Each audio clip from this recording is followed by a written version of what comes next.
Friends இந்த சேமியா கிச்சடி பாருங்களா, பார்க்கவே எவ்வளோ ஒரு சூப்பராக டேஸ்ட்டும் அந்த அளவுக்கு சூப்பராக இருக்கும். சேமியா யாருக்கெல்லாம் பிடிக்காதவங்க நீங்கள் இது மாதிரி செஞ்சு விடுங்க, அவங்க விரும்பி சாப்பிடுவாங்க. நம்ம சேர்த்த கேரட்டு பீன்ஸ் காயெல்லாம் அதிகமாக சேர்த்துறதுனால உடம்புக்கு ரொம்ப ரொம்ப ஆரோக்கியம். இப்போ இந்த கிச்சடி எப்படி செய்யலாம்னு பார்க்கலாமா? Hi friends, welcome to Kerala சமையல். கேரளா சமையலில் நம்ம சேமியா கிச்சடி தான் பண்ண போகிறோம். வாங்க எப்படி செய்யலாம்னு பார்க்கலாம். அடுப்பில் ஒரு பாத்திரம் வச்சுக்கோங்க. 2 டேபிள் ஸ்பூன் நான் நெய் சேர்த்துக்கிறேன். நெய் உங்களுக்கு விருப்பம் இல்லைன்னா எண்ணெய் கூட சேர்த்துக்கோங்க. 2 டேபிள் ஸ்பூன் நெய் சேர்த்து கொடுத்துக்கோங்க. நெய் சேர்த்து நெய் நல்லா உருகிடுச்சு. 2 கப் 250 கிராம் கப்பில் 2 கப்பு சேமியா எடுத்து வச்சுருக்கேன். அவ்வளோ சேர்த்துக்கோங்க. கொடுத்துட்டு ஒரு 5 நிமிஷம் நல்லா வறுத்துக்கோங்க. நீங்கள் எடுக்கிற சேமியா வறுத்த சேமியா இருந்தாலும் வறுக்காத சேமியா இருந்தாலும் ஒரு 2 நிமிஷம் நல்லா வறுத்துக்கோங்க. இந்த மாதிரி நீங்கள் வறுத்து கிச்சடி பண்ணும்போது உதிரி உதிரியாக இருக்கும்.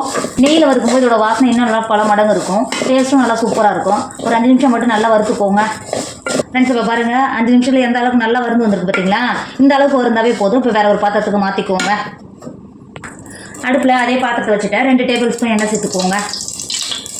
எண்ணெய் சேர்த்து எண்ணெய் நல்லா சூடாயிடுச்சு. 2 துண்டு பட்டை, 5-6 கிராம்பு சேர்த்துக்கோங்க. பட்டை கிராம்பு நல்லா பொரிஞ்சு வந்துருச்சு. ஒரு கொத்து கருவேப்பிலை சேர்த்துக்கோங்க. கருவேப்பிலையும் நல்லா பொரிஞ்சு வந்துருச்சு. பொடியாக கட் பண்ணி வச்சுருக்கோம் 2 மீடியம் சைஸ் வெங்காயத்தை உள்ள சேர்த்துக்கோங்க. வெங்காயத்தை சேர்த்து கொடுத்துட்டு ஒரு 5 நிமிஷத்துக்கு நல்லா வதக்கிக்கோங்க. வெங்காயம் வதங்கும் போதே 5 பச்சை மிளகாயை நீல வாக்கில் கட் பண்ணி வச்சுருக்கேன், உள்ள சேர்த்துக்கோங்க. அது கூடவே ஒரு கைப்பிடி அளவு பூண்டு பொடியாக கட் பண்ணி வச்சுருக்கேன், அதையும் உள்ள சேர்த்துக்கோங்க. இன்னும் 5 நிமிஷம் நல்லா வதக்கிக்கோங்க. வெங்காயம் இந்த அளவுக்கு வதங்கினாவே போதும். இதில் 1/4 கப் கேரட்டை கட் பண்ணி வச்சுருக்கேன், இதை உள்ள சேர்த்துக்கோங்க. அது கூடவே 1/4 கப்பு பீன்ஸும் கட் பண்ணி வச்சுருக்கேன், அதையும் உள்ள சேர்த்துக்கோங்க. பீன்ஸும் கேரட்டும் சேர்த்து கொடுத்துட்டு அது கூடவே 1 டேபிள் ஸ்பூன் உப்பு சேர்த்துக்கோங்க. நம்ம காய் சேர்த்து வதக்கும் போதே வதங்கினா நல்லா காயில் உப்பு பிடிக்கும், நல்லா வெந்து வரும்.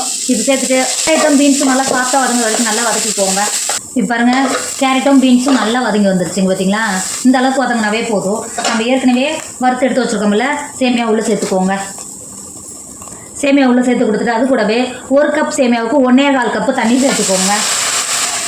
நான் 2 கப்பு சேமியா எடுத்திருக்கேன், 2.5 கப்பு தண்ணி சேர்த்துக்கிறேன். 1/2 டேபிள் ஸ்பூன் உப்பு சேர்த்துக்கோங்க. நான் ஏற்கனவே ஒரு டேபிள் ஸ்பூன் உப்பு சேர்த்துக்கிறோம். 1/2 டேபிள் ஸ்பூன் உப்பு சேர்த்துக்கோங்க. சேர்த்துட்டு நம்ம சேர்த்த சேமியா கேரட் எல்லாம் காயோடு நல்லா சேர்ந்து நல்லா கலந்து கொடுத்துக்கோங்க. இந்த அளவுக்கு நல்லா கலந்து கொடுத்துட்டு மூடி போட்டு மூடி சேமியா 3/4 பாகம் நல்லா வேக வச்சுக்கோங்க. இப்போ பாருங்கள், எந்த அளவுக்கு நல்லா சேமியா சாப்பிட்டா வெந்துருங்க பார்த்தீங்களா? இங்கே பாருங்கள், இந்த அளவுக்கு வெந்தாவே போதும். எதுவும் உடையாமல் எந்த அளவுக்கு நல்லா வெந்து வந்திருக்கு பாருங்கள். வேறு ஒரு பாத்திரத்துக்கு மாற்றிக்கோங்க. நம்மளோட சேமியா கிச்சடி சூப்பராக ரெடி ஆகிடுச்சு. இதோட டேஸ்ட் அந்த அளவுக்கு சூப்பராக இருக்கும். திறக்கும் போதே கமகமன்னு வாசனையோட அவ்வளோ ஒரு வாசனையாக இருக்கும். நம்ம நெய்யெல்லாம் சேர்த்து வறுத்து பண்ணதுனால பார்த்தீங்கன்னா எந்த அளவுக்கு நம்ம சேர்த்த சேமியா எவ்வளோ உதிரியாக இருக்குது பாருங்கள். இப்போ வேறு ஒரு பாத்திரத்துக்கு மாற்றிக்கோங்க.